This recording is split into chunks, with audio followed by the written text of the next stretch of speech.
qualities of consciousness begin to return now to say, if it's not something you love, are you really going to spend time with it? If you want to have a relationship with the cosmos, shouldn't it be erotic?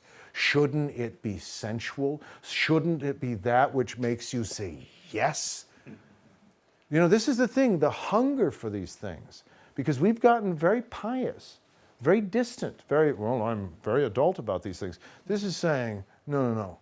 We really want to rock. We want to be able to have a true relationship, to run naked together, to not know where we're going, to allow it to be a mystery again, not to figure each other out, because that's not a good relationship, and we all know it. Stop figuring me out. And this is, of course, Sophia, but we see the library. This is important to all of us, because I feel we're returning home to the painted cave, where we see the chalice over the spines of the books of religion. We realize that Lilith is behind the blossom here, and that Sophia, the knowledge of the Great Mother, emerges from our depths. She's, of course, on a cabinet door in a domestic space. But the great story here is she says, you must understand why the divine feminine returns home now where you live through your intimate heart, is if I appear institutionally, I'm nothing more than a religion. And that when the feminine is honored, religion becomes unnecessary. Religion is when you believe you are not it, and you have to get there. When the deep feminine returns us home, we have the knowledge of the sacred, and she says there's nowhere to go to find the sacred, for everything that is holy. Welcome home. I remind you now in my crown, we have the sun and life coming together, form, thought, time, Adam, energy, love, life, Eve, the alchemical wedding, and we see them overlaid together. And that's why the last part of this will show us this journey of the sun, again going through black and white, that the 11 I talked about is justice in the tarot, and we see her, do you see, poised on the sphere, and it's the story that as we understand that everything now, in terms of what we are entering into, especially this particular period of 12-12-12, and these particular weeks, that justice reminds us that it is musical, that it's not something, it's not a finished proposition, but that what we are learning, and this is why the Mayan calendar, why the solstice is so important, is that why the calendar ends on the solstice is that in the solstice is when we stop moving forward in time and stand erect. If you think of the right angle, literally, we're finally standing upright. And that's where she says, when you stand upright, you see, you stand on the axis of the earth, and the turning conditions no longer define you. You are not defined by where you are not and what you think you are not. You realize that, like alchemy, those outer conditions are the weather. They influence you, but they do not define you. Therefore, you can use any season of your being to cultivate more and more possibility and growth. And that's why we're shifting now from one season to another. And that's why the 9-day intervals I talked about was the hermit and the story of I want to be with those who know secret things or else alone, because it's no longer the worldly conceits, but this relationship to the sacred mountain and the relationship to nature. And that's why as I said, the 9/11, 1986, this is my world archetype. It's dated 9/11/1986, and we will see, again, the knowledge of the sacred. She says, I finally reveal that as these pillars fall away, that the sacred says, you are in all worlds simultaneously. This will overturn your fear of death and open, finally, the inner eye of wisdom and wonder. And the 13 Bacton of the Maya have to do with the 13th archetype of the tarot, which is death. Death is also life and vitality. And the story here is that as we see the mask of death, and if we think about our time, about this fear of death, this sense of dread, that when we understand, as we can see both the male and female yearning toward this greater possibility, and yet they are both dissolving into and connected with the serpent underneath the flower. They're being dissolved into this question of the opening of the blossom of human consciousness. And it's not just one of us, but all of us unfolding with this knowledge. And that's why the mask of death, the sting of the scorpion, the life drop is saying that finally we will overcome this cross, this fear of death. We will open the egg, this sense of wholeness, embracing both the feminine and the masculine, the anima and the animus. And in that then we will finally awaken to embrace this sense of we are the outcome, and it is no longer to fear death, but to embrace life that is the key. And that's what the Maya were talking about, that the 13 was we were finally returning to the first Bacton once again, meaning a bit like winter gives rise to spring, we now are at a point of doing that. Now, let me see where this goes. Okay. This, I think I'm going to end here because I'd like to, there's more in terms of the slides, but I'd like to actually, because I think that's over, it's about an hour. How long have I been talking? Just over an hour. About an hour. Okay, because well, I don't want to talk too much more in terms of just the presentation. What I wanted to do, though, was to give us a footing in terms of a story that is returning us home. It's bringing us back to the sense that, as we know, that if we don't like the story being told, it's not to react now to the neighbor telling the story we don't agree with, but to really start to put ourselves in the position of saying, well, what is the story I want to tell then? What's the story I feel is important to be planted?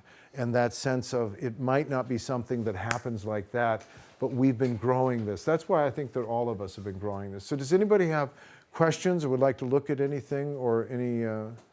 I have one thing to say, and I think it actually touches base on the fact of acknowledging the feminine energy.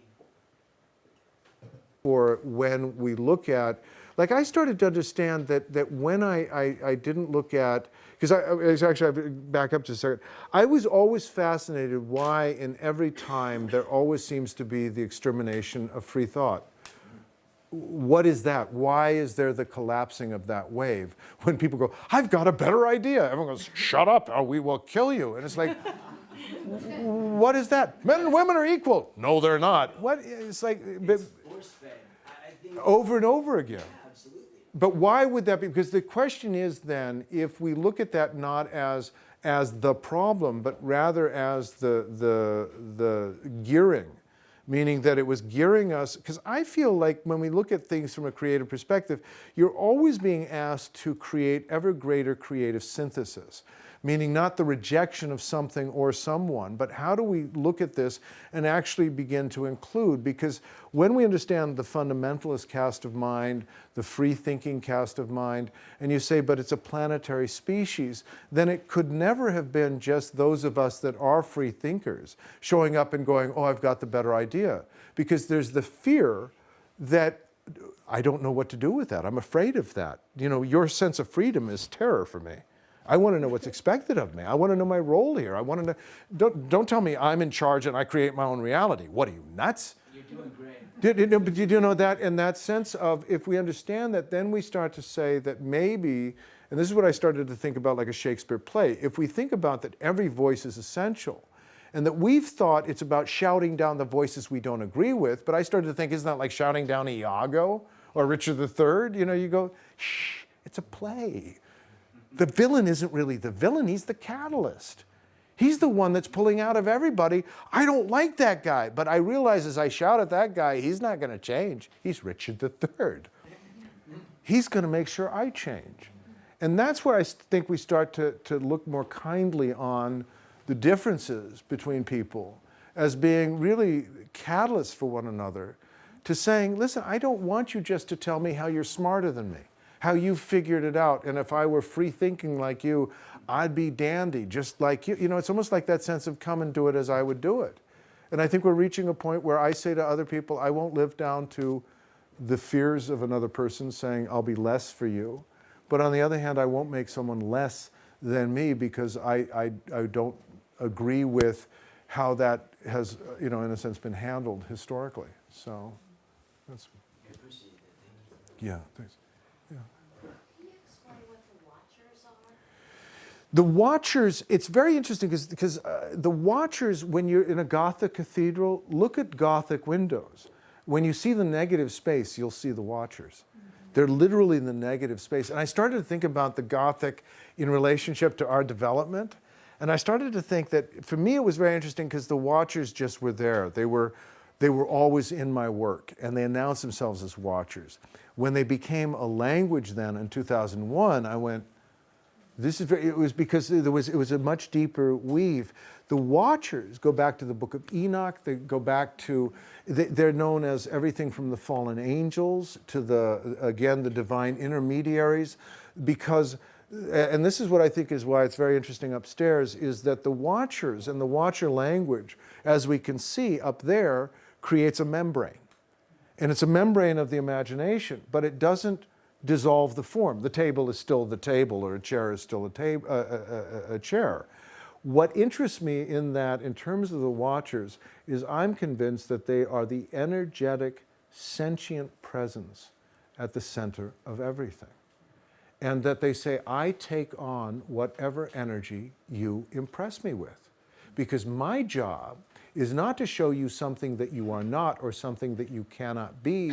My job is to literally create a feedback system, a symbolical feedback system, that as you put your energy into me, I will feed back to you, in a way, this greater sense of reciprocal energetic relationship. So I really do. I also see them in terms of quantum energy as strings.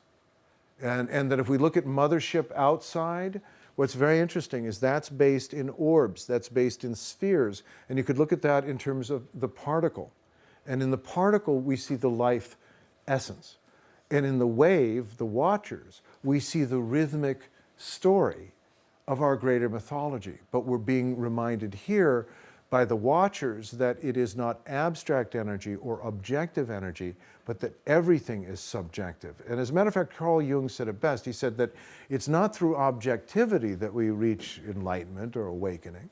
It's through utter subjectivity. And I always agreed with him, because I found that that was sort of my course. Is life was but a dream. It was like I didn't have that sense of, yes, there's an objective reality. I had difficulty with that from the get-go. You know, that sense of where Walt Whitman says, for every atom belonging to me as good belongs to you, think of that as a generous state of energy. And I'm really convinced that the Watchers, all of that, recede so that we harden until there comes a point where we start to understand, but wait a minute, I'm woven of this knowledge. And it's saying, I will inform you if you create true relationship with me. Meaning, I'm not an insistence, I'm not an entitlement, I'm an entity. So as an entity, honor me. And we're just not used to thinking that way, I think, so far. Do you see these images as you're painting, or do you see them, you know, when you close your eyes, when you're just throughout the day, does it come to life as you start to paint, or is it already there? You know, I never see. This is one of the questions I had with the tarot, because I thought in terms of time, and every time I'd start a new, there's 22 of them, and if you finish one and it's brilliant, and you go, oh, that's brilliant, then you have the dread of the next 21 going, they're not going to be that good. So there's always that, oh God, oh God, oh God. And so I finally said, well, wait a minute, if the tarot is done on some other level, it already exists, then can't I close my eyes and see? And I got a very interesting response. It said, no, the reason you cannot see is if you see us, you start to draw your anticipation, your expectation. You're drawing us from memory. When you do not see us, we arise through you as spontaneous creation. So the mystery of our unfoldment through you is the mystery of our unfoldment for us as well. Meaning, in a way, like I love this so much, I'm not going to define it into submission.